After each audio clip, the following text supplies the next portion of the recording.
Mengaji, media dakwah sunnah. Wabarakatuh.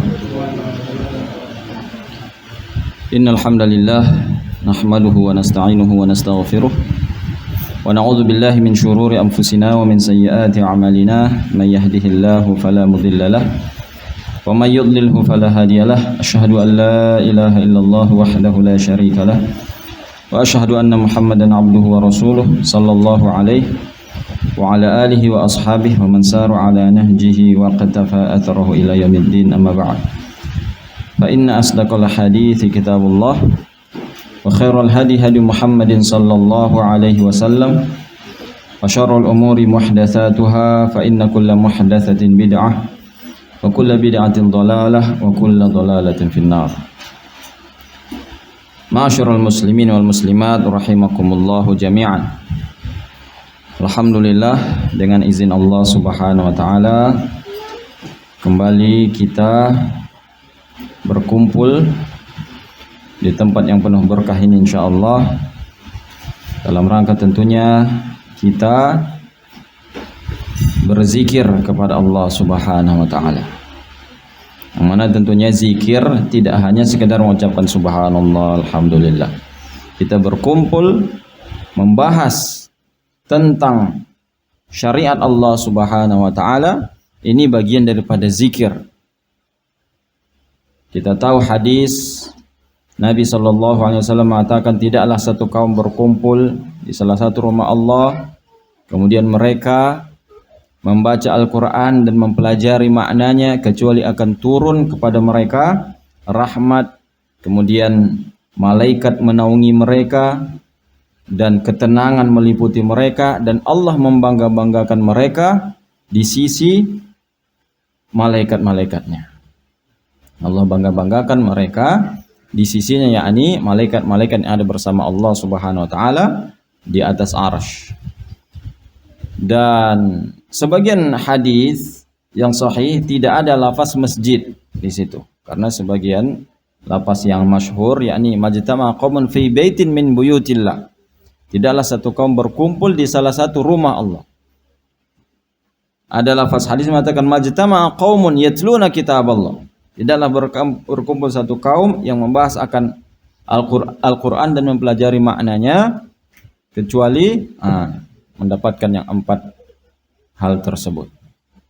Maka kita tentunya berharap kita juga mendapatkan keutamaan orang yang berkumpul untuk mempelajari syariat Allah Subhanahu wa taala, mendapatkan ketenangan, rahmat, dan juga malaikat menaungi kita dengan sayapnya. Dan yang paling penting tentunya Allah menyebut nama kita di langit di sisi malaikat-malaikat Allah Subhanahu wa taala. Nah, dan kita katakan tadi bahwasanya zikir tidak hanya sekedar mengucapkan subhanallah, karena hadis tentang zikir tersebut artinya tidaklah satu kaum berzikir di salah satu rumah Allah kecuali mereka akan dibanggakan oleh Allah Subhanahu wa taala. Pernah Nabi sallallahu alaihi wasallam mendatangi masjid dan mendapati ada orang-orang yang berkumpul. Beliau datangi, "Kalian kenapa berkumpul di sini?" Mereka mengatakan, "Kami mengingat-ingat nikmat Islam ya Rasulullah. Bagaimana Allah menyelamatkan kami dari kejahiliahan." Maka beliau kembali bertanya, "Allahu alihada ijtama'atum?" Demi Allah, apakah karena ini kalian berkumpul? Mereka mengatakan, "Benar ya Rasulullah." Maka kemudian beliau pun mengatakan, "Aku meminta kalian bersumpah bukan berarti aku ragu atas ucapan kalian. Cuman aku ingin memastikan yang menyebabkan kalian berkumpul di sini adalah itu, karena barusan malaikat mengabarkan kepadaku Allah membangga-banggakan kalian di sisi malaikat-malaikatnya." Nah, jadi berzikir termasuk juga adalah membahas syariat Allah Subhanahu wa taala. Akan tentunya ketika menyebutkan khutbah Jumat, Allah Subhanahu wa taala mengatakan, "Idza nudiya lis-salati min yaumil jum'ah fas'au ila zikrillah. Kalau azan Jumat telah dikumandangkan, bersegeralah menuju zikrullah, yaitu khutbah Jumat. Maka khutbah Jumat kata Allah Subhanahu wa taala, Allah menamakannya dengan zikir. Nah, maka kita di sini adalah berkumpul untuk berzikir, mengingat-ingat tentang syariat Allah Subhanahu wa taala. Apalagi yang kita bahas adalah ibadah yang paling agung, yakni tentang tauhid. Tauhid adalah ibadah yang paling agung. Karena dosa yang paling besar adalah syirik. Maka kebalikannya, ibadah yang paling agung adalah tauhid. Nah, mentauhidkan Allah Subhanahu wa taala dengan sebenar-benarnya. Nah, insyaallah kita lanjutkan membaca kitab Tauhid yang ditulis oleh Syekh Muhammad bin Abdul Wahhab rahimahullahu taala. Nah, kalau tidak salah kita bab As-Samin. As-Samin tentang apa itu, Pak? Tabarruk bisyajar. Masyaallah. Bab As-Samin.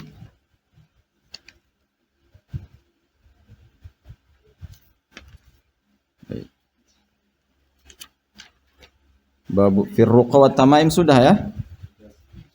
Bab As-Sabi udah. Nah, sekarang al-bab As-Samin. Nah. Babu man tabarraka bi syajarin aw hajarin wa nahwihima. Bab orang yang bertabarruk dengan pohon atau batu dan selain keduanya. Ini membahas tentang hukum tabarruk. Apa itu tabarruk? Mengalap berkah. Meyakini ada keberkahan di benda atau makhluk dalam diri seseorang. Qala Allah Ta'ala, afara'aitumul Lata wal Uzza. Kata Allah Subhanahu wa taala, apakah kalian melihat Lata wal Uzza? Apa itu Al-Lata wal Uzza?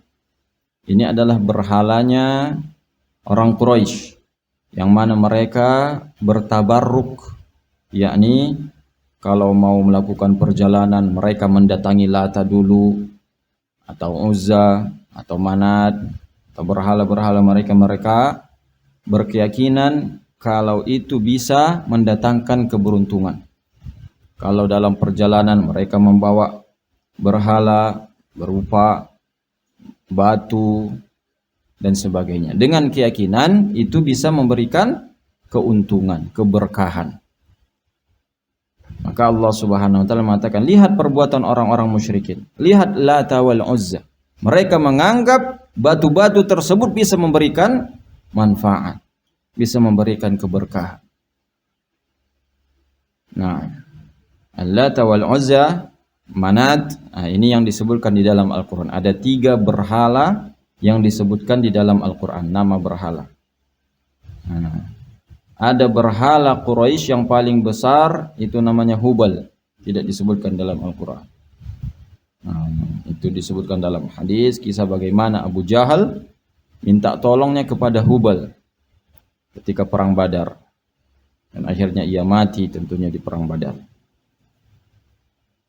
Kemudian yang selanjutnya, dalil yang kedua, dan itu dalam kitab ini, yang mana di sini hanya disebutkan 2 dalil saja.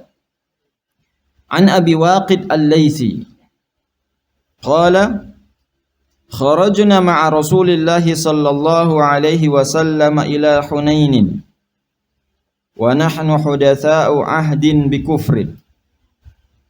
Abu Waqid Al-Laythi, seorang sahabat Nabi, beliau bercerita, kami berangkat bersama Rasulullah sallallahu alaihi wasallam menuju Hunain, dan kami waktu itu baru saja masuk Islam. Yakni Hunain itu, perang Hunain terjadi setelah Fathu Makkah. Fathu Makkah menjadi kemenangan terbesar Nabi Shallallahu Alaihi Wasallam, yang mana dengan takluknya Makkah, Jazirah Arab tunduk kepada Nabi Shallallahu Alaihi Wasallam, yang mana tentunya musuh yang utama Nabi Shallallahu Alaihi Wasallam adalah kaum beliau sendiri, penduduk Makkah. Makanya bahkan orang-orang Arabi, orang-orang Arab pedalaman, orang Arab seluruhnya selain penduduk Makkah sekitarnya, mereka menganggap Baitullah, yakni Ka'bah, hanya bisa dikuasai oleh orang-orang tertentu. Maka mereka di zaman dahulu, di zaman jahiliyah juga sangat mengagungkan Makkah. Makanya tidak pernah Makkah diserang. Allah Subhanahu wa taala sering mengatakan kepada penduduk Makkah, awalam yarau anna ja'alna haraman aminan wa yatakhattafun nasu min haulihim. Penduduk Makkah tidakkah mereka bersyukur lihat kampung-kampung sebelah mereka itu terjadi peperangan, terjadi penyerangan, sedangkan Makkah kami jadikan negeri yang aman, kata Allah Subhanahu wa taala. Karena memang orang-orang Arab semuanya menganggap bahwasanya Baitullah, mereka yakini yakni Ka'bah hanya dikuasai oleh orang-orang tertentu yang dipilih oleh Allah Subhanahu wa taala. Maka mereka pun mengatakan, kalau benar si Muhammad yang mengaku nabi ini dia benar-benar utusan Allah, pasti Allah beri pertolongan untuk bisa menguasai Makkah. Kita lihat saja, kalau dia bisa menaklukkan Makkah, maka kita datang beriman kepadanya. Tapi kita lihat penduduk Makkah sendiri, mereka yang paling memusuhinya. Akhirnya makanya orang-orang di luar Makkah kebanyakan melihat dan menunggu bagaimana Nabi Shallallahu Alaihi Wasallam, apakah beliau bakal bisa menguasai Makkah atau tidak. Dan akhirnya pada tahun ke-8 Hijriah, setelah 21 tahun berdakwah, akhirnya Nabi Shallallahu Alaihi Wasallam menguasai Makkah. Terjadi Fathu Makkah, semua penduduk Makkah beriman kepada Allah Subhanahu wa taala. Begitu juga orang-orang dari sekeliling Makkah beriman kepada Nabi Shallallahu Alaihi Wasallam. Dan setelah menaklukkan Makkah, beliau langsung pergi ke Hunain. Pergi ke Hunain, ingin menaklukkan Taif. Taif adalah daerah bisa dikatakan yang paling terakhir menyatakan keimanannya kepada Nabi Shallallahu Alaihi Wasallam. Nah, sampai sekarang kata orang-orang yang dari Arab, ketika saya tanya, Taif memang sampai sekarang ada sifat orangnya agak keras kepala, bangsa Taif. Sampai sekarang terkenal agak keras kepala orangnya. Dan sejak zaman jahiliyah dulu, ketika Ka'bah mau diperangi oleh Abraha, semuanya kaum yakni orang-orang Arab jahiliyah, mereka berusaha untuk menghalangi Abraha, kecuali Taif. Taif malah ikut membantu Abraha untuk menunjukkan jalan menuju Makkah. Nah, tapi alhamdulillah Taif yang didoakan oleh Nabi Shallallahu Alaihi Wasallam, yang dulu beliau pernah pergi minta perlindungan, ternyata dilempari dengan batu sampai kaki beliau berdarah-darah. Ketika malaikat ingin menghancurkan mereka, minta izin kepada Nabi SAW, kalau kamu mau saya hancurkan mereka wahai Muhammad. Apa kata Nabi SAW? Tidak, jangan. Saya justru berharap dari tulang sulbi mereka, keturunan-keturunan mereka akan mengatakan la ilaha illallah. Dan alhamdulillah sekarang semuanya sudah menyatakan keislamannya tentunya. Nah, tapi sejarah tentunya tetap kita ingat bagaimana mereka yang terakhir masuk Islam dari kalangan Jazirah Arab. Nah, jadi ketika Makkah sudah ditaklukkan, banyak orang baru masuk Islam, ikut bersama Nabi Shallallahu Alaihi Wasallam. Mereka berangkat ke Hunain. Mereka belum paham bagaimana akidah yang benar. Maka di tengah jalan lil musyrikina sidrah ya'kufuna indaha. Mereka melewati satu pohon namanya Zatu Anwat. Yang biasanya dulu kalau melewati pohon Zatu Anwat ini, orang-orang musyrikin berhenti dulu di sana dan menggantungkan pedangnya, berharap jadi lebih hebat nantinya pedangnya. Kalau sudah digantungkan di pohon Zatu Anwat, pedangnya jadi lebih sakti. Jadi mereka mengatakan, ya Rasulullah, ij'al lana Zatu Anwat kama lahum Zatu Anwat. Ya Rasulullah, Zatu Anwat buat kami mana? Buatkan untuk kami Zatu Anwat seperti orang musyrikin punya Zatu Anwat. Ya, ini pohon yang bisa menjadikan benda lebih bagus. Ya, ini yang bisa memberikan manfaat. Maka apa kata Nabi SAW? Allahu Akbar. Innaha sunan. Qultum walladhi nafsi biyadihi kama qalat banu Israil li Musa ij'al lana ilahan kama lahum aliha qala innakum qaumun tajhalun. Maka Nabi SAW tentu terkejut. Allahu Akbar, sampai beliau bertakbir. Innaha sunan, memang betullah itu adalah jalan orang-orang sebelum kalian. Qultum, demi Allah, walladzi nafsi biyadihi, kalian telah mengatakan seperti perkataan Banu Israel kepada Musa, jadikan untuk kami Tuhan sebagaimana mereka punya Tuhan. Yakni Nabi Musa alaihissalam setelah berhasil selamat dari kejaran Fir'aun, setelah Allah Subhanahu wa taala musnahkan Fir'aun, Allah belahkan lautan yang dilihat oleh umat Nabi Musa dengan mata kepala mereka melihat mukjizat Nabi Musa. Nabi Musa membelah Laut Merah, mereka selamat. Kemudian Fir'aun datang mengejar dan Allah tenggelamkan Fir'aun. Setelah selamat, maka mereka melihat orang-orang menyembah berhala. Mereka pun minta kepada Musa, ij'al lana ilahan kama lahum aliha, wahai Musa, jadikan untuk kami berhala seperti mereka juga punya berhala. Kata Bani Israel. Bani Israel ini memang keterlaluan. Nabi SAW, makanya beliau selalu mengingat Nabi Musa kalau mendapatkan siksaan dari kaumnya. Beliau mengatakan, rahimallahu Musa, laqad udhiya aktsaru min hadza. Semoga Allah mengasihi Musa. Beliau telah mendapatkan perlakuan lebih parah daripada saya, kata Nabi Muhammad SAW. Itu beliau ucapkan ketika beliau dilempari dari Taif yang kita sebutkan tadi.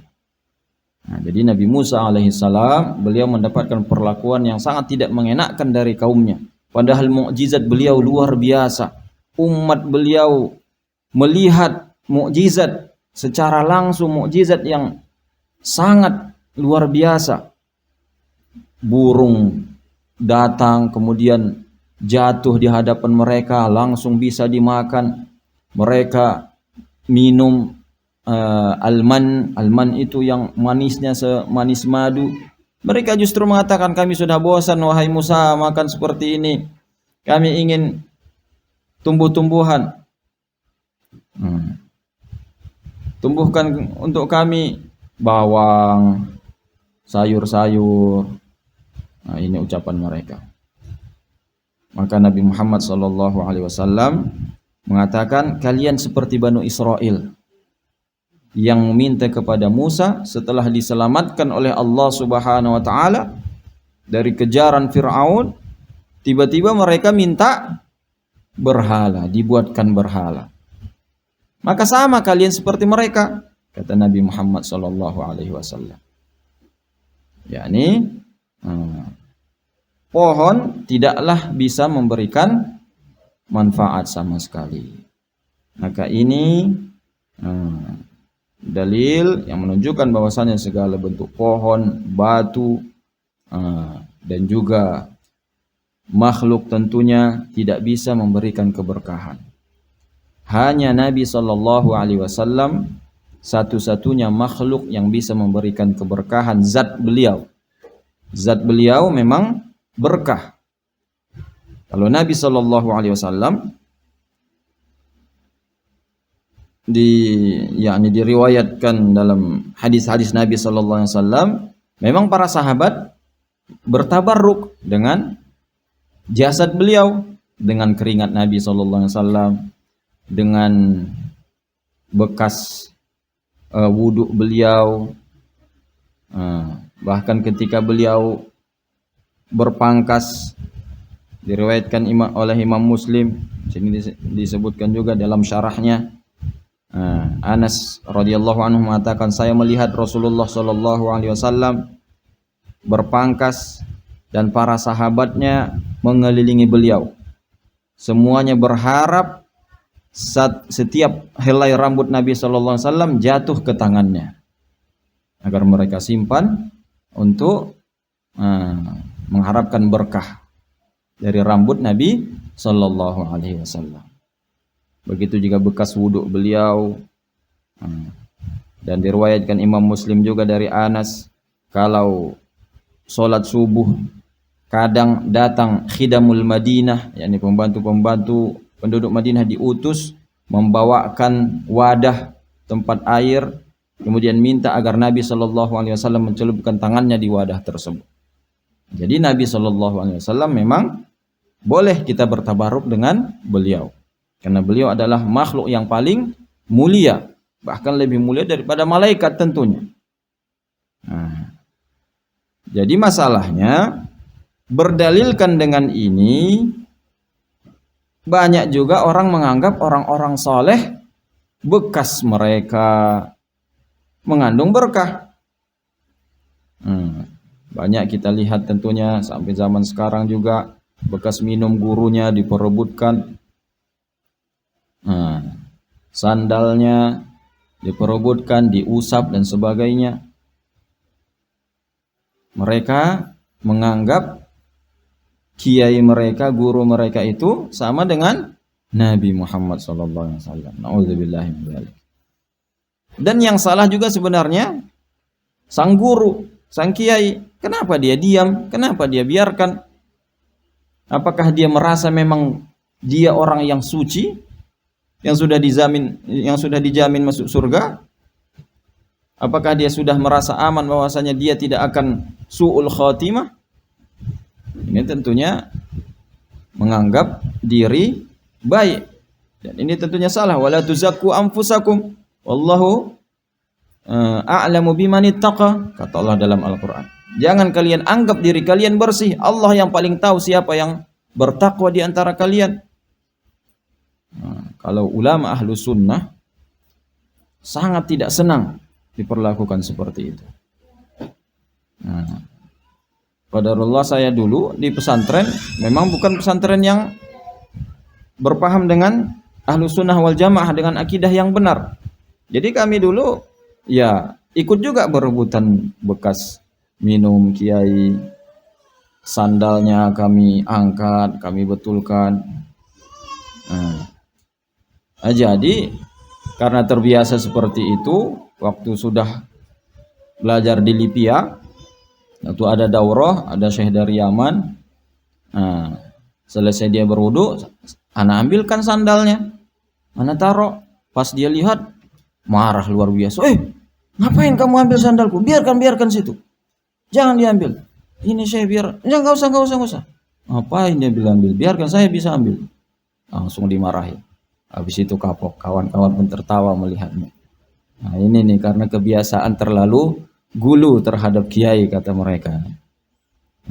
Kalau kiai kita dulu ya mereka senang-senang saja diperebutkan bekas minumnya. Kalau seorang syekh yang benar, yang benar-benar belajar tentang akidah yang benar, tentunya tidak akan senang diperlakukan dengan mulia seperti Nabi Shallallahu Alaihi Wasallam. Nabi Shallallahu Alaihi Wasallam sendiri kalau diperlakukan secara ghulu, seperti berdiri menyambut beliau marah. Dalam hadis disebutkan para sahabat Nabi tidak ada yang berani berdiri menyambut Nabi Shallallahu Alaihi Wasallam karena mereka tahu Nabi tidak senang dengan hal tersebut. Berdiri saja menyambut beliau tidak senang. Kalau zaman sekarang ya malah marah kalau tidak berdiri menyambutnya. Jadi itulah tentunya kita pentingnya mempelajari sunnah-sunnah Nabi Shallallahu Alaihi Wasallam. Nah, jadi hanya Nabi Shallallahu Alaihi Wasallam yang zatnya memang diberi oleh Allah Subhanahu Wa Taala kelebihan, penuh berkah. Itu banyak sekali cerita tentunya tentang keberkahan mukjizat Nabi Shallallahu Alaihi Wasallam, yang makanan sedikit bisa jadi banyak dengan berkat doa, dan juga yakni keberkahan tangan Nabi Shallallahu Alaihi Wasallam. Bahkan Abdullah bin Mas'ud masuk Islam karena keberkahan tangan dan doa Nabi Shallallahu Alaihi Wasallam. Abdullah bin Mas'ud, kita tahu beliau adalah orang yang banyak meriwayatkan hadis, ulama kaum muslimin, ulama para sahabat. Beliau masuk Islam adalah ketika Nabi Shallallahu Alaihi Wasallam dan Abu Bakar, waktu itu yang Islam masih sedikit, hanya Abu Bakar dan Bilal, kata Abdullah bin Mas'ud. Yang beliau tahu, yang masuk Islam waktu itu hanya 2 orang, seorang yang merdeka dan seorang budak. Nah, itu yang diketahui oleh Abdullah bin Mas'ud. Nah, karena selainnya tentunya tidak ada yang menampakkan keislamannya. Kemudian lewatlah waktu itu Rasulullah SAW dan Abu Bakar, dan Abdullah bin Mas'ud masih sebagai pengembala kambing. Rasulullah SAW dan Abu Bakar kehausan. Beliau minta minum kepada Abdullah bin Mas'ud yang lagi mengembala. Beliau mengatakan, saya tidak punya minuman. Maka beliau mengatakan, coba perah susu daripada kambing yang kamu miliki, biar kami minum. Maka Abdullah bin Mas'ud mengatakan, ini bukan punya saya hanya merawatnya. Subhanallah, Rasulullah SAW pun takjub melihat keamanahan Abdullah bin Mas'ud. Maka beliau mengatakan, kalau begitu bawakan kepada saya kambing yang tidak lagi keluar susunya. Maka Abdullah bin Mas'ud membawakan ini, tidak ada lagi susunya. Maka Nabi SAW mengucapkan Bismillah, beliau perah dengan tangan beliau hingga akhirnya keluar susunya begitu deras, memenuhi 1 wadah. Hingga akhirnya Nabi SAW bisa minum dengan puas, Abu Bakar minum dengan puas, begitu juga Abdullah bin Mas'ud bisa minum dengan puas. Maka Rasulullah SAW mengatakan, lihat, kami tidak mengambil dari kambingmu, ini datang dari Allah Subhanahu Wa Taala. Maka beliau pun sadar bahwasanya ini bukan manusia biasa, tidak ada yang bisa melakukannya kecuali benar-benar utusan Allah Subhanahu Wa Taala.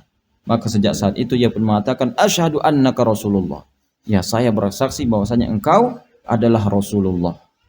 Langsung setelah itu ia pergi kepada tuannya, pemilik kambing, ia kembalikan semuanya. Dan sejak saat itu ia abdikan dirinya berkhidmat dengan Nabi Shallallahu Alaihi Wasallam. Maka jadilah beliau orang yang paling alim di antara para sahabat Nabi Shallallahu Alaihi Wasallam. Nah, karena beliau tidak punya keluarga, tidak punya kesibukan kecuali bersama Nabi Shallallahu Alaihi Wasallam. Sejak Nabi diutus sampai beliau meninggal dunia. Abdullah bin Mas'ud radhiyallahu anhu. Nah, dan juga bagaimana kisah di perang Khandaq. Yang kita tahu perang Khandaq waktu itu Nabi Shallallahu Alaihi Wasallam dan para sahabatnya diserang oleh pasukan Al-Ahzab. Apa itu Al-Ahzab? Al-Ahzab artinya pasukan gabungan. Pasukan gabungan dari suku Quraisy. Begitu juga dengan Ghatafan, orang-orang Quraisy semuanya, orang-orang kafir dari suku Quraisy, dari Al-A'rab, suku-suku pedalaman, semuanya bersatu hingga berjumlah mencapai 10.000 pasukan. Mereka menyerang Madinah. Yang Madinah waktu itu penduduknya mulai dari yang kecil sampai yang tua itu diperkirakan hanya 5.000. Sedangkan pasukan yang datang lengkap dengan peralatannya itu 10.000. Maka waktu itu tentunya Rasulullah SAW para sahabat panik. Hingga akhirnya diusulkan oleh Salman Al-Farisi agar membuat parit yang besar. Salman dia bukan orang Madinah, bukan orang Makkah, dia bukan orang Arab. Dia orang mana? Orang Persia. Al-Farisi artinya orang Persia. Dia pun mengatakan, kami dulu di Persia kalau datang musuh menyerang kami buat parit yang besar. Maka Nabi SAW pun menerima usulannya, membuat parit. Akhirnya para sahabat berjuang siang dan malam menggali, dan banyak dari mereka yang kelaparan. Nabi SAW beliau sendiri mengikat perutnya dengan 2 buah batu saking laparnya. Umar bin Khattab mengatakan, ya Rasulullah, aku begitu lapar, aku sudah mengikat perutku dengan batu. Nabi SAW tersenyum, beliau memperlihatkan perutnya sudah ada 2 buah batu diikat di perut beliau SAW. Dan Jabir merasa kasihan, dia pun pulang ke rumah menanyakan ke istrinya, adakah makanan yang bisa dimakan? Istri mengatakan ada, kira-kira untuk 3-4 orang bisa. Maka ia pun membisikkan kepada Nabi SAW, ya Rasulullah, ayo makan ke rumah. Tapi yang ada hanya sedikit makanan. Maka Nabi SAW pun langsung mengumumkan kepada para sahabatnya, ayo kita makan di rumah Jabir, di sana ada makanan. Jabir yang mendengarnya pun langsung sok pulang ke rumah, galau, gawat. Ini malunya di mana ini, nanti banyak orang datang nggak bisa dikasih makan. Ia pun datang kepada istrinya dan mengatakan, semua sahabat Nabi yang menggali parit sedang dalam perjalanan ke rumah kita mau makan. Istrinya memaki-maki, bukankah aku sudah bilang tadi makanan cuma sedikit? Sampai akhirnya mengatakan, kamu kasih tahu nggak Rasulullah SAW makanan kita sedikit? Iya. Oh, alhamdulillah, sudahlah kalau begitu. Rasulullah SAW yang tanggung jawab, kira-kira seperti itu. Dan akhirnya benar, setelah Nabi SAW datang dan para sahabatnya, beliau mengatakan kepada Jabir, bawakan kepada saya makanan yang mau dibagi. Setelah didatangkan, Nabi SAW doakan makanan tersebut dengan keberkahan, kemudian dibagi dan cukup untuk semuanya. Begitulah keberkahan doa Nabi SAW. Walaupun tentunya kita sudah membahas, ada juga doa Nabi SAW yang tidak dikabulkan. Sudah kita bahas atau belum ya? Belum kayaknya, itu dibahas di tempat lain kalau nggak salah. Itu nanti ada pembahasan khusus. Jadi intinya adalah mencari berkah itu hanyalah kepada Allah Subhanahu wa taala dan kepada yang ada sebutannya dari Nabi sallallahu alaihi wasallam. Nabi sallallahu alaihi wasallam mengatakan salah satu yang berkah apa? Air Zam-Zam. Air Zam-Zam ini adalah air yang berkah. Jadi bahkan disebutkan ma'u Zam-Zam lima syuribalah. Air Zam-Zam itu tergantung niat peminumnya. Kalau diminum untuk kekenyangan atau untuk obat, bisa. Dan yang terjadi sekarang tentunya banyak orang menganggap berkah kuburan-kuburan wali-wali, kuburan-kuburan para ulama yang padahal Nabi SAW menyuruh untuk meratakan kuburan-kuburan yang dimuliakan tersebut. Makanya Nabi SAW di awal Islam melarang umatnya untuk ziarah. Karena ziarah ini sangat bahaya kalau salah niat. Kenapa Nabi SAW melarang ziarah di awal Islam? Kalau memang tidak ada masalah ketika orang bertabarruk dengan kuburan, makanya Nabi SAW mengatakan kuntu nahaitukum an ziyaratil qubur. Dulu aku larang kalian untuk ziarah kubur. Wal anfazuruha fa innaha tudzakkirukumul akhirah. Adapun sekarang silahkan kalian ziarah karena itu mengingatkan kepada akhirat. Nah, jadi Nabi melarang umat Islam dahulu ziarah karena takut salah akidah, salah keyakinan, salah menganggap kuburan itu bisa membawakan doanya kepada Allah Subhanahu wa taala. Seperti yang banyak diyakini oleh kaum muslimin sekarang. Banyak datang ke kuburan para wali, berdoa. Ketika ditanya, kenapa kamu berdoa kepada kuburan? Aku berdoa kepada Allah. Siapa bilang aku doa ke kuburan? Terus kenapa tidak di masjid? Ya saya berharap kalau di sini wali fulan dia akan dekat dengan Allah. Dia akan sampaikan doaku kepada Allah Subhanahu wa taala. Nah, ini jawabannya. Dan ini adalah jawaban orang-orang Quraisy di zaman Nabi Shallallahu alaihi wasallam. Ketika mereka ditanya, "Kenapa kamu nyembah berhala?" Mereka mengatakan, "Ma na'buduhum illa liqarribuna ilallahi zulfa." Kami tidak menyembah mereka kecuali untuk mendekatkan kami dengan Allah Subhanahu wa taala. Makanya Ali bin Abi Thalib mengatakan, "Ala ab'atsuka kama ba'athani an-nabi sallallahu alaihi wasallam." Beliau mengatakan kepada salah satu pasukannya ketika beliau jadi khalifah, "Maukah kamu utus sebagaimana Nabi sallallahu alaihi wasallam mengutusku?" Yang mana Nabi mengutusku sambil mengatakan, "La tada' qabran musyrifan illa sawaitah wala suratan illa tamastah." Jangan biarkan kuburan yang mulia kecuali kamu ratakan, dan jangan biarkan gambar kecuali kamu hilangkan, kata Ali bin Abi Thalib. Hadis riwayat Muslim, hadis yang sahih. Begitu Nabi SAW mengutus Ali bin Abi Thalib. Karena tentunya kuburan-kuburan yang mulia tersebut banyak orang yang salah dalam berkeyakinan kepadanya.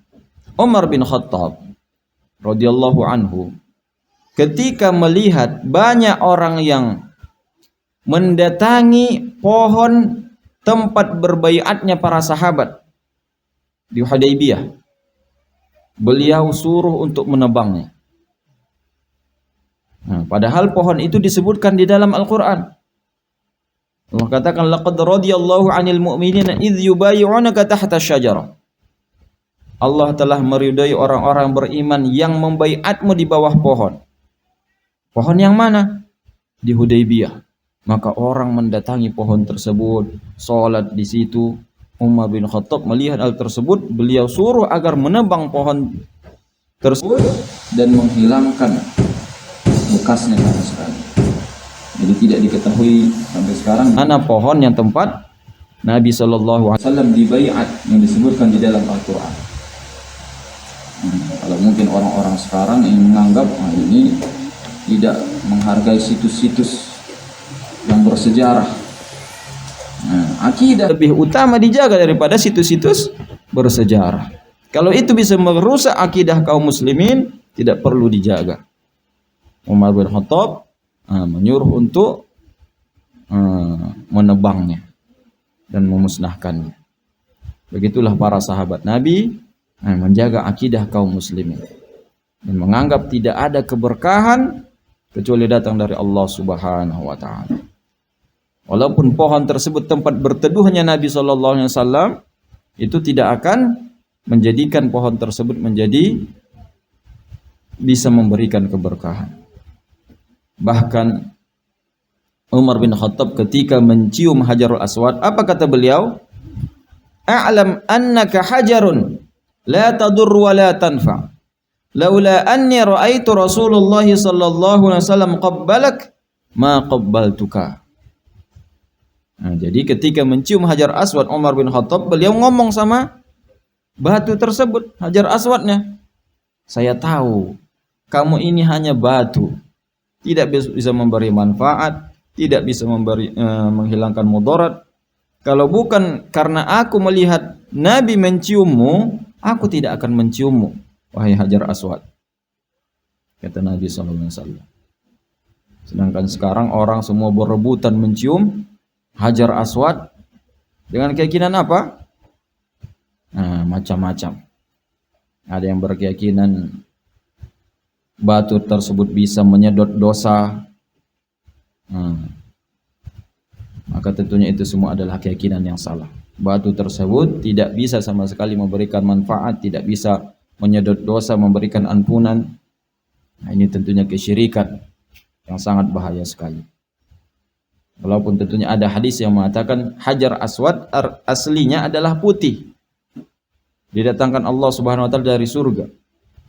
Kemudian sawwadathu khotoya bani Adam. Kemudian ia menjadi hitam karena dosa manusia.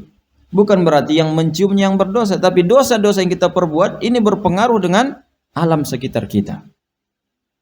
Dosa-dosa yang dilakukan oleh manusia membuat terjadinya musibah dan menjadikan Hajar Aswad menjadi hitam. Bukan berarti dia menghisap dosa. Jadi tidak ada yang bisa memberikan manfaat kecuali apa yang sudah disebutkan oleh Allah dan Rasulnya. Allah Subhanahu wa taala menyebutkan bahwasanya Al-Qur'an syifa lima fis sudur. Wa nunazzilu minal Qur'ani ma huwa syifaa'un wa rahmah. Al-Qur'an ini adalah obat. Nah, ini obat. Bisa kita memakai Al-Qur'an untuk obat. Kita sudah bahas di pertemuan sebelumnya bagaimana Al-Qur'an itu bisa dipakai untuk ruqyah. Walaupun tidak sekedar terkena jin, gangguan jin. Nah, kalau zaman sekarang ruqyah itu ya untuk gangguan jin. Kalau di zaman Nabi SAW tidak ada. Belum setahu ana belum ada riwayat para sahabat kemasukan jin. Ruqyah dipakai di zaman Nabi SAW adalah terkena ain dan juga terkena sengat. Terkena sengat kalajengking, ular. Nah, itu dipakai untuk mengobatinya. Ruqyah dengan Al-Qur'an, dengan zikir-zikir yang dibacakan oleh Nabi SAW. Dan itu seharusnya kita pakai di zaman sekarang. Tidak hanya sekedar orang yang kemasukan baru dibacakan Al-Qur'an. Orang yang sakit kita bacakan Al-Qur'an, kita berobat dengan Al-Qur'an. Sakit gigi, bacakan Al-Qur'an. Ada orang datang kepada Nabi SAW mengadukan ada sakit di badannya sejak dulu. Beliau suruh bacakan Bismillah, bacakan A'udzubillahi min syarri ma ajid wa uhadir. Di ruqyah.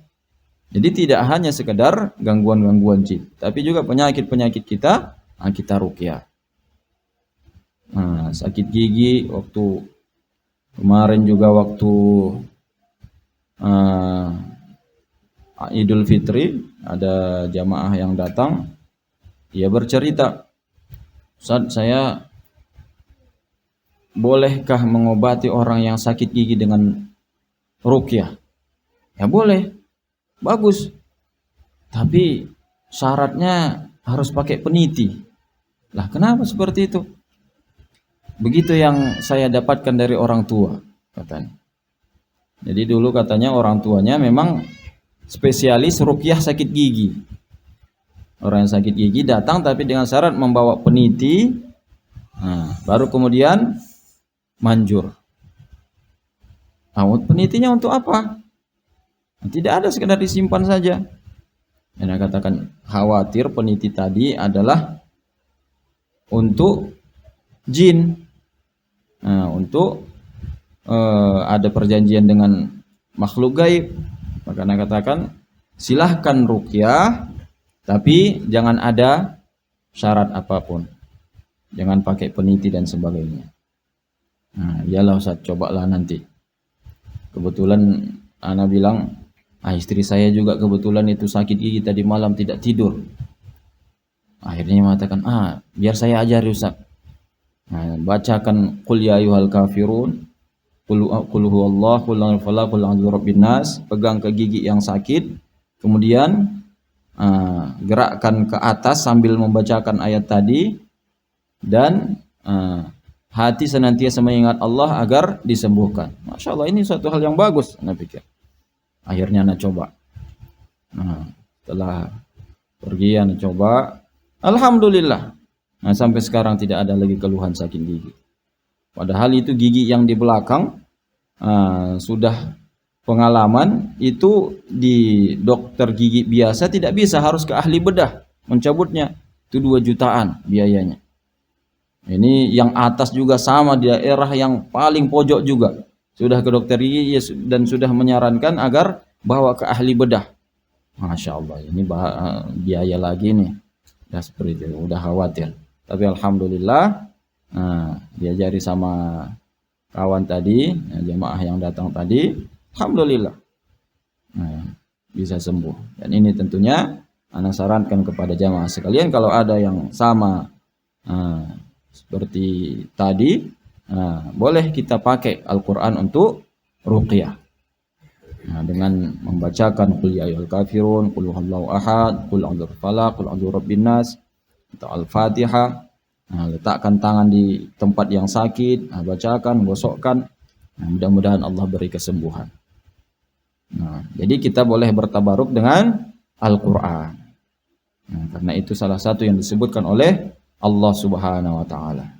Dan juga dengan Nabi sallallahu alaihi wasallam. Dan juga Nabi sallallahu alaihi wasallam mengatakan berobat dengan habbatus sauda. Karena itu adalah dawaun min kulli da.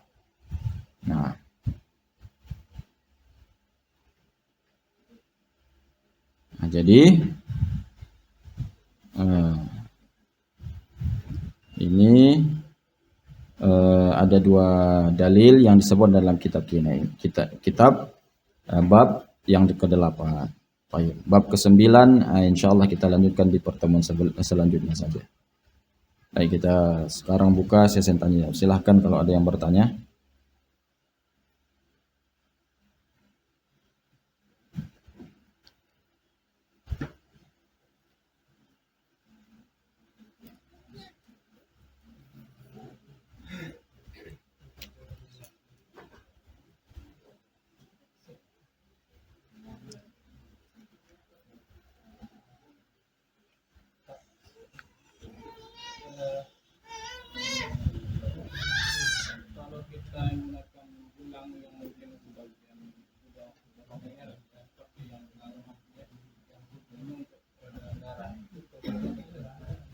Nah, baik, pertanyaannya bagaimana dengan gelang magnet yang katanya bisa melancarkan peredaran darah, apakah itu diperbolehkan atau tidak? Nah, kalau tidak salah ada juga dulu bertanya masalah ini ya. Jadi masalah gelang magnet ini kita perlu pastikan dulu dari sisi kedokteran apakah benar-benar memang berfungsi untuk melancarkan peredaran darah. Kalau terbukti secara ilmiah, boleh, tentunya itu bentuk pengobatan yang disuruh. Tapi saya sudah berjumpa salah satu dokter di mengaji kitab tauhid juga ada kebetulan jamaah dokter. Saya tanya kepada beliau, Dokter Indra namanya. Beliau mengatakan sampai sekarang belum ada kepastian tentang penelitian masalah itu, katanya. Jadi tidak benar katanya, belum ada, setahu saya katanya belum ada penelitian yang pasti tentang hal tersebut. Ada gelang bisa melancarkan peredaran darah. Jadi kalau memang belum bisa dipastikan, sebaiknya kita hindari. Ini ada pertanyaan. Assalamualaikum warahmatullahi wabarakatuh. Waalaikumsalam warahmatullahi wabarakatuh. Semoga Allah menjaga Ustaz beserta keluarga dan kita semua. Amin. Saya ingin menanyakan tentang batasan dan tempat pemakaian cadar. Semalam saya mengajak saudara perempuan saya untuk hadir ke kajian.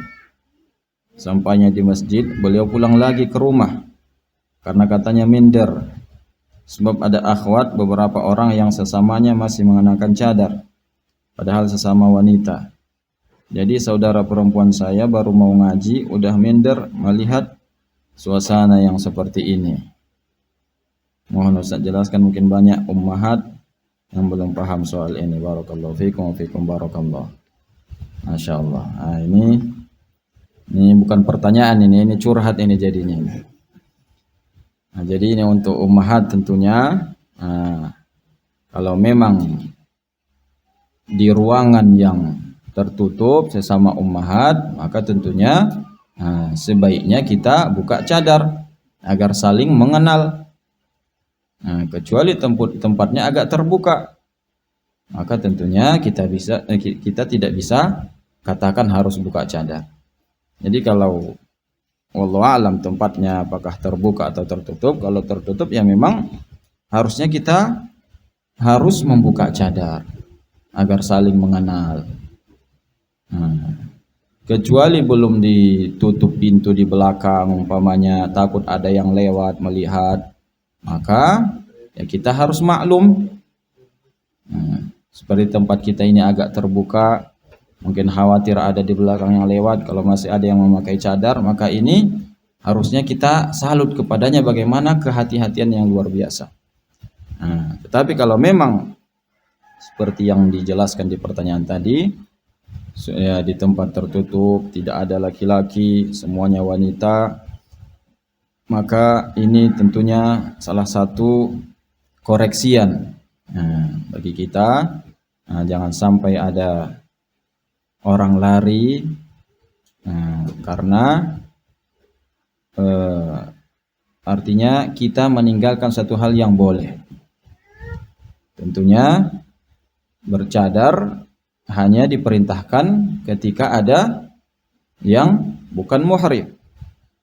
Adapun yang sesama wanita tentunya dianjurkan untuk saling mengenal, membuka cadar, dan bahkan bahaya kalau masih ada yang bercadar, itu dikhawatirkan jangan-jangan penyusup. Dan itu kejadian. Beberapa kali pernah ada kejadian seperti itu. Datang daurah di tempat jamaah perempuan, dia tetap pakai cadar, ternyata kelihatan kakinya berbulu. Akhirnya dilaporkan, ditangkap, dan memang itu ternyata laki-laki. Jadi nggak boleh ya. Dan ini juga sering terjadi seperti itu. Jamaah di kajian Ustaz Yazid pernah juga beliau mengatakan harus buka cadar karena khawatirnya ada yang menyusup.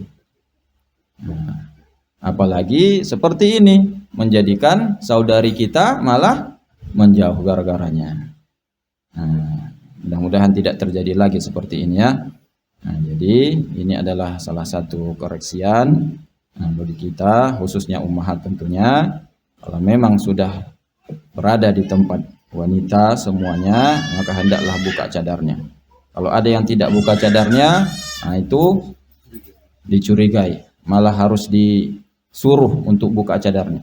Itu kenapa nggak buka cadarnya? Jangan-jangan berkumis itu.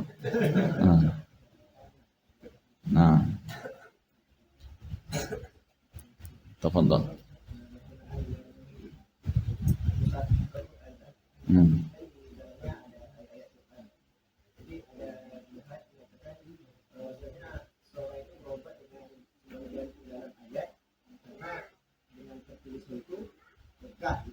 Nah.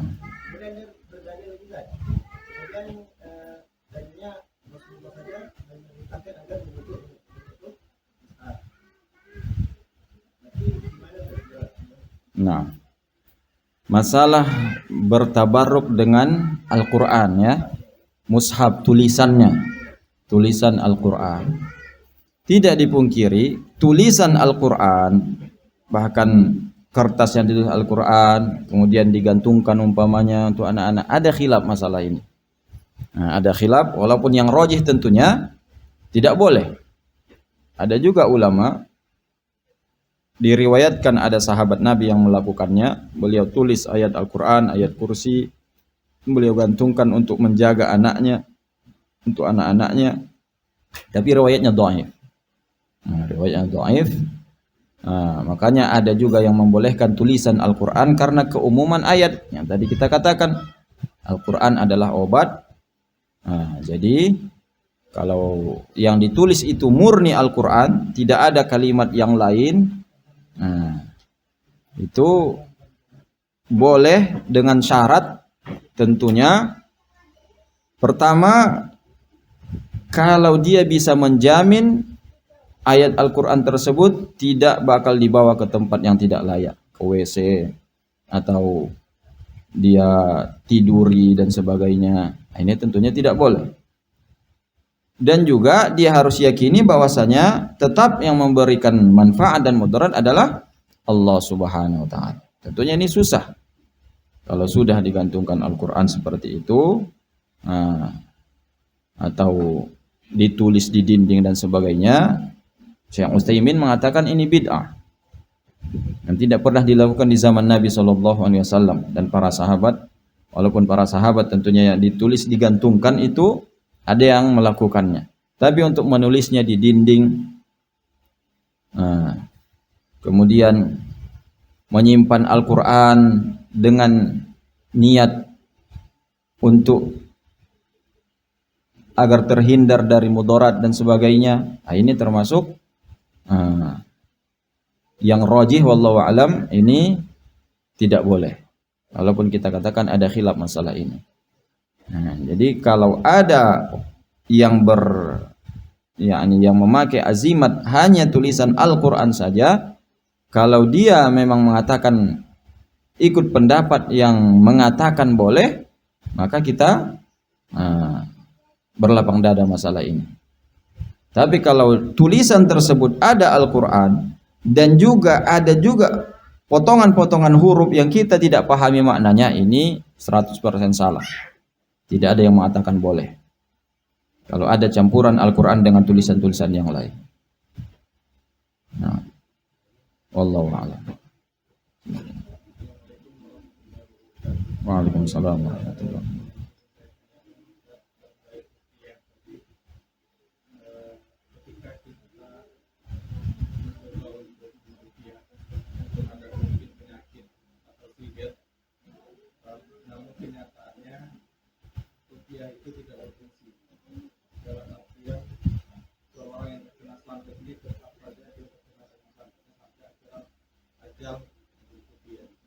Bagaimana sikap tawakal kita? Mungkin banyaknya pasti ada akhirnya keraguan kita ini melakukan ini tidak bisa menyembuhkan ini. Bagaimana dia kita?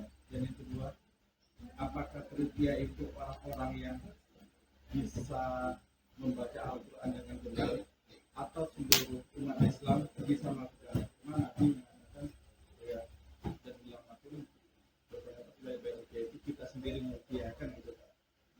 Jadi bagaimana kira-kira terkait bacaan-bacaan yang mungkin kita standar, kita tidak mengenal hukum tajwid, namun di saat urgensi kita harus melakukan itu. Barakallah. Baik. Pertanyaannya pertama, ketika kita meruqyah orang yang terkena sihir umpamanya, ternyata tidak mempan ruqyahnya. Dan qadarullah meninggal dunia umpamanya. Bagaimana tawakal kita? Bagaimana, apakah itu kita merasa ini berarti tidak benar? Jadi kita katakan tentunya ruqyah ini adalah berupa doa. Ruqyah ini sama dengan kita berdoa kepada Allah Subhanahu wa taala. Ini yang mesti kita titik beratkan ketika meruqyah. Ketika kita meruqyah, hati kita senantiasa terikat dengan Allah Subhanahu wa taala, meminta agar Allah sembuhkan. Ketika kita membacakan qul huwallahu ahad, Allahus samad, lam yalid wa lam yulad, sambil hati kita berharap, ya Allah sembuhkanlah orang ini, ya Allah sembuhkanlah orang ini. Artinya doa. Namanya doa tentunya bisa saja tidak dikabulkan oleh Allah Subhanahu wa taala. Doa semuanya dikabulkan, tapi pengkabulannya adalah dengan 3 bentuk, kata Nabi SAW. Semua doa itu dikabulkan.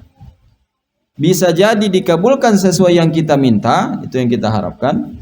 Bisa jadi pengkabulannya adalah dengan menjauhkan kita dari mudarat yang lain. Umpamanya itu Allah tidak kabulkan doa kita agar dia sembuh. Karena bisa jadi kalau dia sembuh, dia bakal melakukan dosa, dia bakal berbuat syirik umpamanya. Bisa jadi.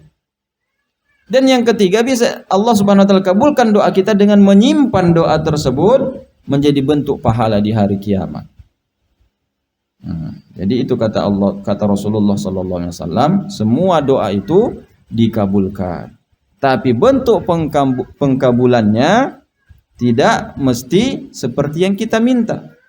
Nah, 3 macam yang tadi kita sebutkan. Bisa jadi Allah palingkan mudarat yang lain dari kita. Kemudian bisa jadi Allah berikan kepada kita doa tersebut berupa pahala di hari kiamat. Nah, atau sesuai dengan yang kita inginkan. Nah, jadi ruqyah itu adalah doa. Kalau memang Allah tidak kabulkan doa kita, nah kita berhusnuzon, berarti memang inilah yang terbaik. Bisa jadi kalau Allah kabulkan ruqyah kita itu, dia sembuh, dia malah jatuh ke dalam kesyirikan, dalam dosa, menjadikan dia lebih jauh lagi dari Allah Subhanahu wa taala. Seperti kejadian di zaman Nabi Musa alaihissalam, yang mana Nabi Khidir membunuh anak kecil. Ketika ditanya oleh Musa alaihissalam, kenapa kamu bunuh? Karena telah datang wahyu dari Allah Subhanahu wa taala, anak ini kalau besar bakal jadi durhaka kepada orang tuanya, bakal jadi penjahat. Maka Allah perintahkan Nabi Khidir untuk membunuhnya. Dan ini tentunya khusus kepada Nabi Khidir alaihissalam. Nah, jadi bisa jadi Allah tidak kabulkan ruqyah kita ya karena memang itulah yang terbaik. Kemudian yang kedua, apakah ketika meruqyah itu harus dengan bacaan yang benar, yang fasih, yang sesuai dengan tajwid? Nah, jawabannya tidak mesti. Bahkan ada seorang peruqyah terkenal di YouTube, banyak videonya, Al-Indonesi ujungnya. Nah, ana dulu pernah lihat videonya, bacaannya banyak salahnya. Bacaannya banyak salah, tapi memang alhamdulillah sembuh pasien-pasien yang datang kepadanya. Nah, boleh dilihat di YouTube juga, lupa namanya. Ujungnya ada Al-Indonesinya. Nah, ruqyah Ustadz Al-Indonesi, mungkin bisa ditulis seperti itu. Bacaannya banyak salahnya. Alhamdulillahirabbil alamin arrahmanir rahim. Salah, lupa saya bagaimana bentuk salahnya. Ada beberapa yang makhrajnya tidak pas.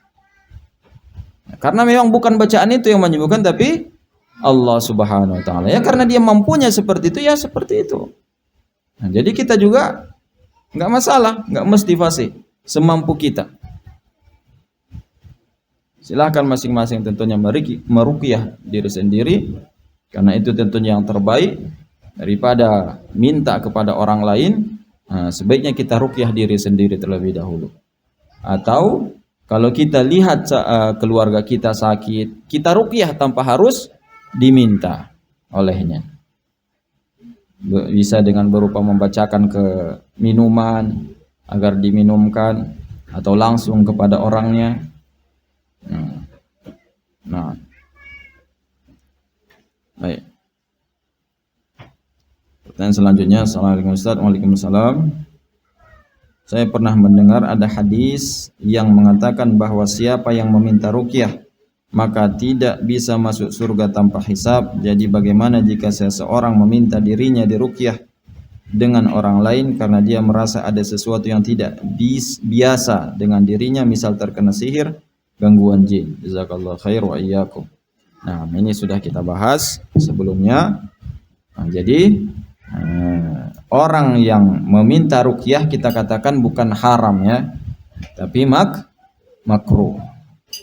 Kalau memang kita butuh bantuan orang lain untuk meruqyah kita, nah, tidak salah sebenarnya. Tidak salah, tidak sampai berdosa. Nah, cuman kita harus rela tidak masuk daftar orang yang masuk surga tanpa hisab, tanpa azab. Dan memang sangat berat saingannya karena kuotanya terbatas.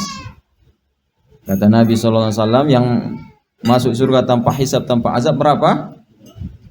Nah, 70 alfan, 70.000. Nah, di riwayat lain memang ada khilaf, ada yang mengatakan hadisnya dhaif, ada yang mengatakan hasan. Setiap orang membawa 70.000 lagi. Nah, kalau itu mungkin agak besar lah kuotanya ya. 70.000 kali 70.000 berapa itu? Nah, miliaran lah ya. Berapa? 4,9 miliar. Nah, kurang lebih lah. Allah alam lah, siapa ini jurusan matematikanya di sini. Nah, walaupun begitu kalau kita hitung umat Nabi Muhammad SAW mulai dari zaman beliau sampai sekarang berapa?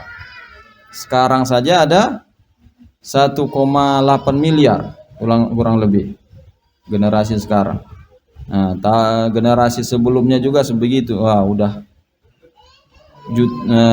triliunan lah ya.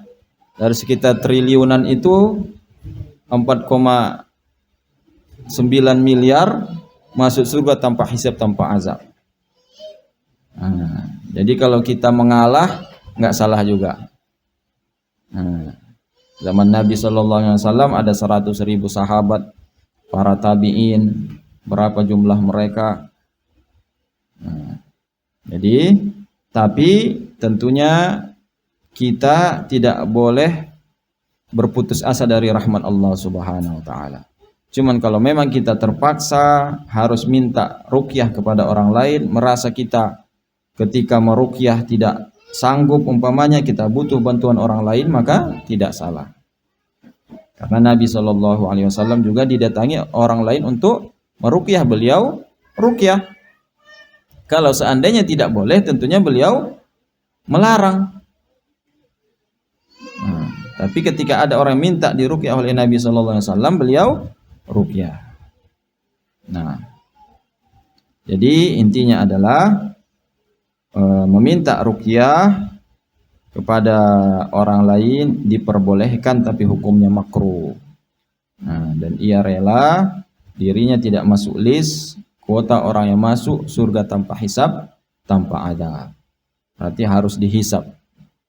Nah, jadi kita persiapkan diri kita masing-masing, mudah-mudahan amal kebaikan kita lebih banyak daripada amal keburukan kita. Nah, kalau memberikan sedekah kepada manusia kemudian berdoa agar Allah berikan keamanan ke negeri kita, tentu ini hal yang bagus. Sedekah itu kepada orang yang tidak mampu, kepada orang miskin, dan bertawassul dengan amal soleh diperbolehkan. Ya Allah, dengan sedekah kami ini jauhkanlah kami dari mara bahaya, jauhkanlah kami dari bala. Maka ini diperbolehkan. Undang anak yatim umpamanya atau orang-orang miskin, nah dikumpulkan, diberikan sembako, sedekah, baru kemudian berdoa semoga Allah Subhanahu wa taala selamatkan negeri kita, selamatkan daerah kita, kampung kita. Nah, maka ini insya Allah syar'i diperbolehkan tanpa melakukan ritual-ritual yang sama sekali tidak ada ajarannya dari Nabi SAW. Jadi patokannya adalah benar atau tidaknya, apakah pernah dilakukan oleh Nabi SAW atau tidak.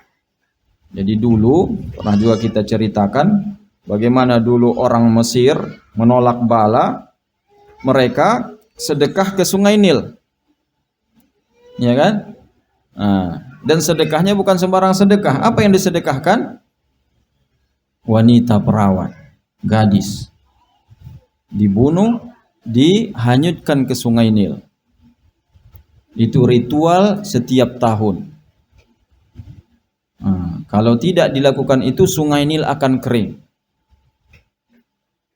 Ketika Amr bin As menaklukkan Mesir di zaman Umar bin Khattab, mereka mau melakukan ritual tadi. Ya tentu dilarang oleh Amr bin As, tidak boleh. Ini syirik. Dan ternyata benar, Sungai Nil menjadi kering. Hingga akhirnya mereka pun protes, menuntut Amr bin As agar melakukan ritual yang mereka lakukan secara biasanya setiap tahun. Akhirnya Amr bin As pun minta pendapat Umar bin Khattab. Maka Umar bin Khattab menulis surat, dua surat, satu kepada Amr bin As, satu surat ke Sungai Nil tersebut. Jadi beliau tulis kepada Amr bin As, setelah sampai suratku ini kepadamu, berikan surat yang satunya ke Sungai Nil. Ketika dilihat ternyata isinya adalah Umar bin Khattab mengatakan, wahai Nil, kalau kamu memang mampu mengalir dengan kehendakmu tanpa izin Allah, maka jangan kamu mengalir. Tapi kalau kamu mengalir adalah karena izin Allah, aku perintahkan kamu mengalir, kata Umar bin Khattab. Dan surat itu pun diberikan kepada Sungai Nil. Dan akhirnya Sungai Nil kembali mengalir seperti biasa. Dan ini adalah salah satu jasa Umar bin Khattab kepada seluruh penduduk Mesir. Kalau dihitung-hitung setiap tahun sampai sekarang udah ribuan wanita yang diselamatkan oleh Umar bin Khattab. Nah, jadi itu perbuatan jahiliyah. Melakukan ritual-ritual tersebut adalah perbuatan jahiliyah.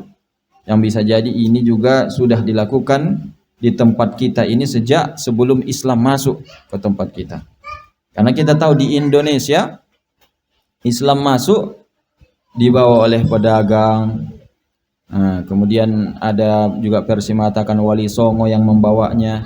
Tapi ketika Wali Songo mengislamkan kita, mereka hanya mengislamkan semata, kemudian mengislamisasi tradisi yang ada.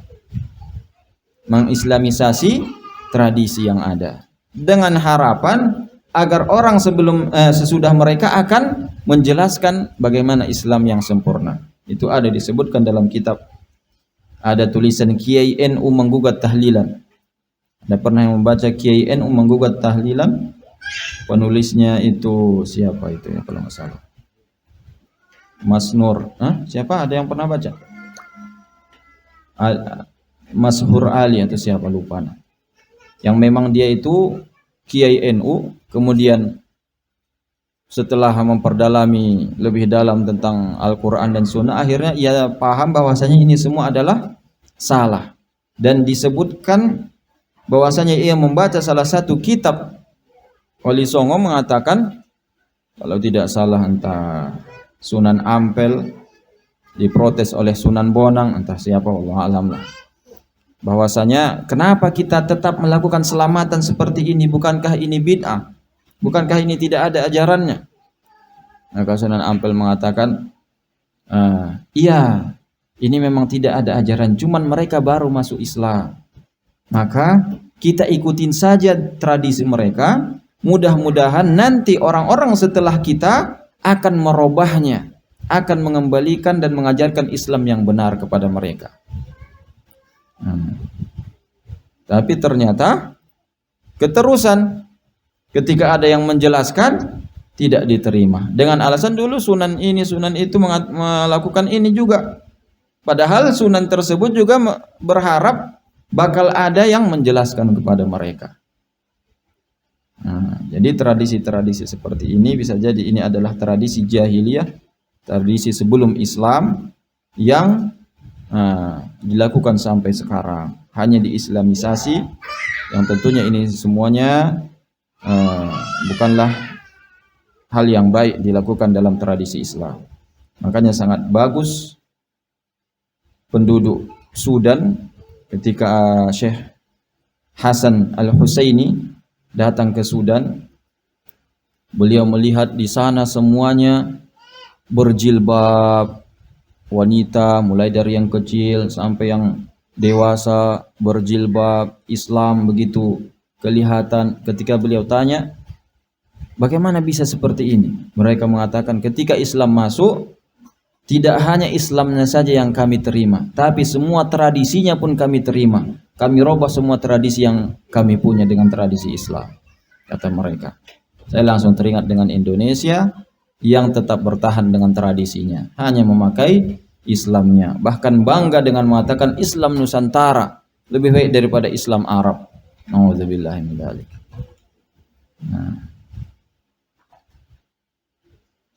Baik, ada lagi pertanyaan?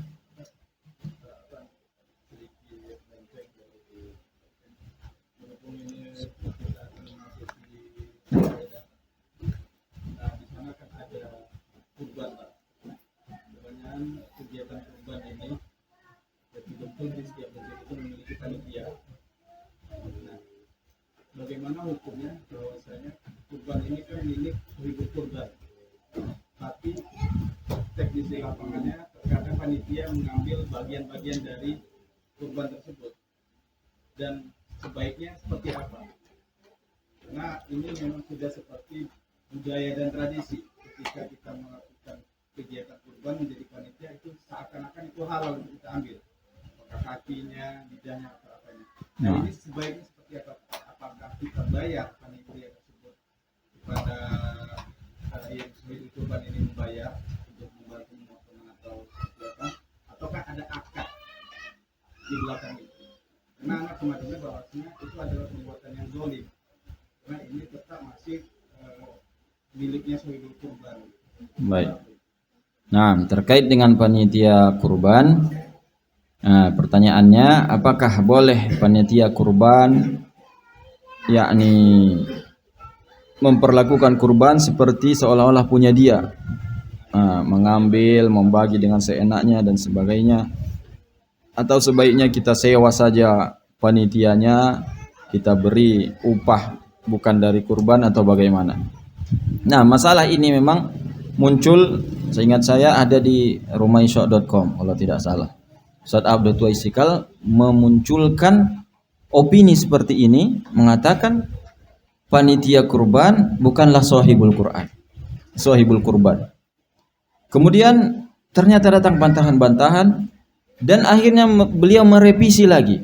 Kalau kita lihat di Rumaisya, beliau revisi lagi, dan beliau mengatakan, yakni yang tadinya beliau mengatakan tidak boleh seorang panitia kurban mengambil hasil dari kurban atau memasak makanan khusus untuk panitia kurban, tidak boleh, kata beliau, karena beliau bukan sahibul kurban. Tapi setelah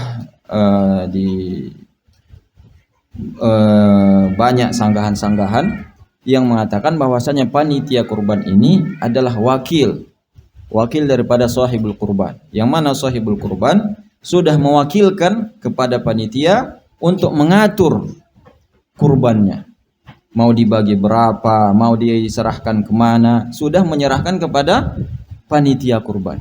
Maka posisinya panitia kurban sini sebagai wakil.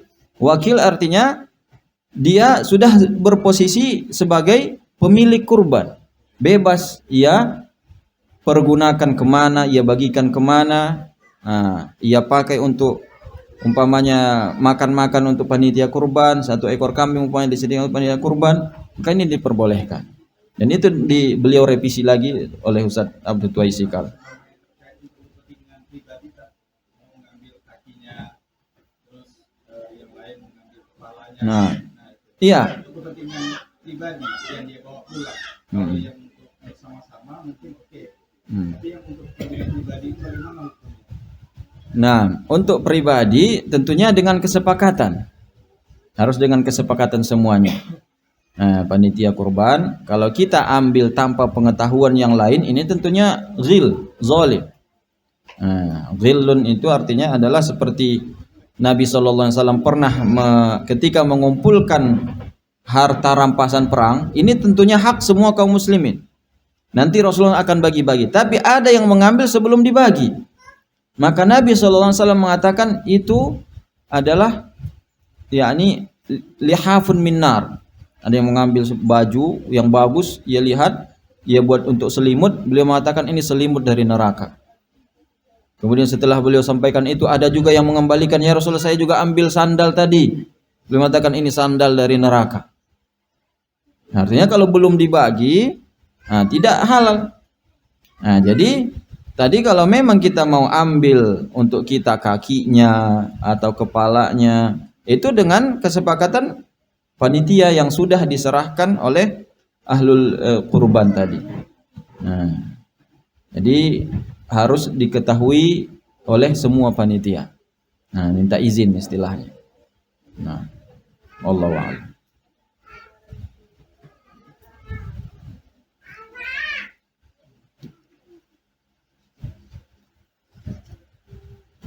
Baik, ada lagi sebelum kita tutup?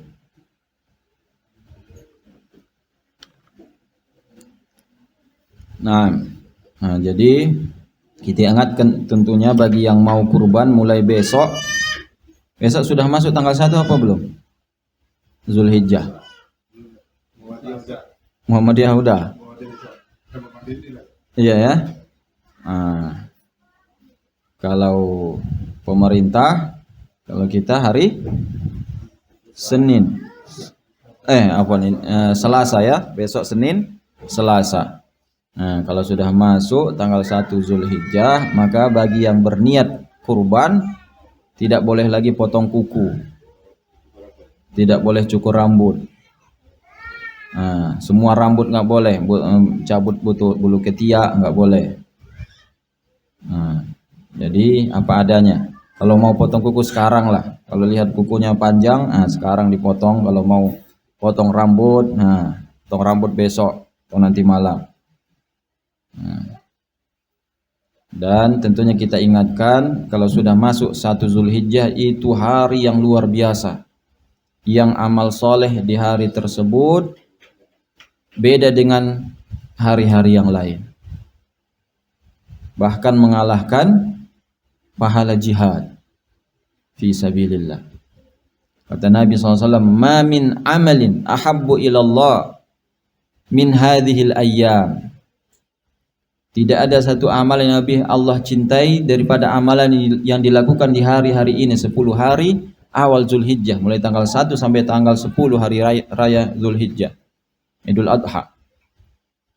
Bahkan sahabat mengatakan, walal jihad fi sabilillah, walal jihad fi sabilillah. Jihad fi sabilillah juga tidak bisa menyamai pahala amal soleh yang dilakukan di 1 hari mulai dari masuk 1 Zulhijjah sampai 10 Zulhijjah, 10 hari awal Zulhijjah. Jadi kita perbanyak amal soleh, berzikir. Tentunya amal yang paling utama adalah apa? Berzikir. Makanya takbir, Allahu Akbar, Allahu Akbar, Allahu Akbar, la ilaha illallah, Allahu Akbar, Allahu Akbar, walillahil hamd. Itu dianjurkan di setiap saat ketika 10 hari awal Zulhijjah. Di setiap saat, setiap kita teringat. Bahkan ketika kita melihat hewan kurban, kita juga dianjurkan bertakbir, membesar, mengagungkan Allah Subhanahu wa taala. Dan ini namanya takbir, yakni mutlak. Takbir mutlak, tidak ada dikaitkan dengan waktu, kapan saja dianjurkan. Nanti kalau sudah masuk 10 Zulhijjah di hari raya, barulah takbirnya muqayyad, dikaitkan dengan waktu, yakni setiap selesai sholat kita bertakbir selama 4 hari sampai 13 Zulhijjah, asar 13 Zulhijjah sampai tenggelam matahari. Kalau sudah tenggelam matahari masuk waktu maghrib, sudah tidak dianjurkan lagi setelah tanggal 13 Zulhijjah. Jadi kami sarankan setiap habis subuh, asar, zikir pagi, sore jangan ditinggalkan. Khususnya zikir tentang tauhid, zikir tauhid, la ilaha illallah wahdahu la syarikalah, lahul mulku wa lahul hamdu wa huwa ala kulli syai'in qadir. Kalau kita lihat keutamaan zikir-zikir semuanya, tidak ada yang mengalahkan keutamaan zikir tauhid ini. La ilaha illallah wahdahu la syarikalah, lahul mulku wa lahul hamdu wa huwa ala kulli syai'in qadir. Riwayatnya ada yang mengatakan siapa membacanya 10 kali maka akan mendapatkan 10 kebaikan, dihapuskan 10 dosa, diangkat 10 derajat, dan mendapatkan pahala seperti membebaskan 2 orang budak dari keturunan Ismail. Bukan budak biasa, ini budak yang mahal, ini keturunan bangsawan, keturunan Nabi Ismail. Dan juga akan menjadi pelindung untuknya sampai sore. Allah lindungi. Jadi mendapat pahala yang begitu banyak dan juga mendapat perlindungan dari Allah Subhanahu wa taala. Dan di riwayat lain itu dibaca 100 kali.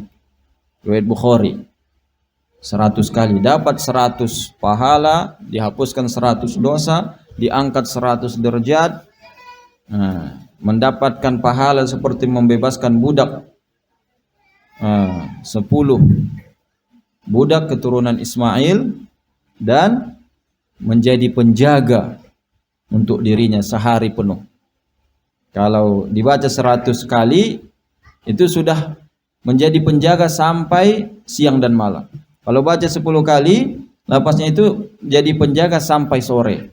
Dan di sore dianjurkan dibaca lagi 10 lagi. Kalau dibaca 100, itu sudah cukup pagi dan sore. Nah, itu pahala yang sangat besar dan hadisnya sahih riwayat Bukhari dan Muslim. Zikir tauhid la ilaha illallah wahdahu la syarikalah lahul mulku wa lahul hamdu wa huwa ala kulli syai'in qadir. Bukan la ilaha illallah saja sambil goyang-goyang. Kalau itu tidak ada. Jadi la ilaha illallah sambil merenungi maknanya dengan menyebutkan penekanan la ilaha illallah wahdah la syarikalah. Apa itu artinya? Tidak ada ilah yang berhak disembah selain Allah sendirinya, tidak ada sekutu baginya. Lahul mulk, miliknya lah segala kerajaan. Walahul hamd, segala pujian. Wa huwa ala kulli syai'in qadir, dan dia maha kuasa atas segala sesuatu. Nah, semoga Allah Subhanahu wa taala membimbing kita semua, memudahkan kita semua untuk senantiasa berzikir dan bersyukur kepada Allah Subhanahu wa taala. Kita tutup kajian kita. Wassallallahu ala nabiyina Muhammad walhamdulillahirabbil alamin. Subhanakallahumma bihamdik asyhadu an la ilaha illa anta astaghfiruka wa atubu ilaik. Wassalamu alaikum warahmatullahi wabarakatuh.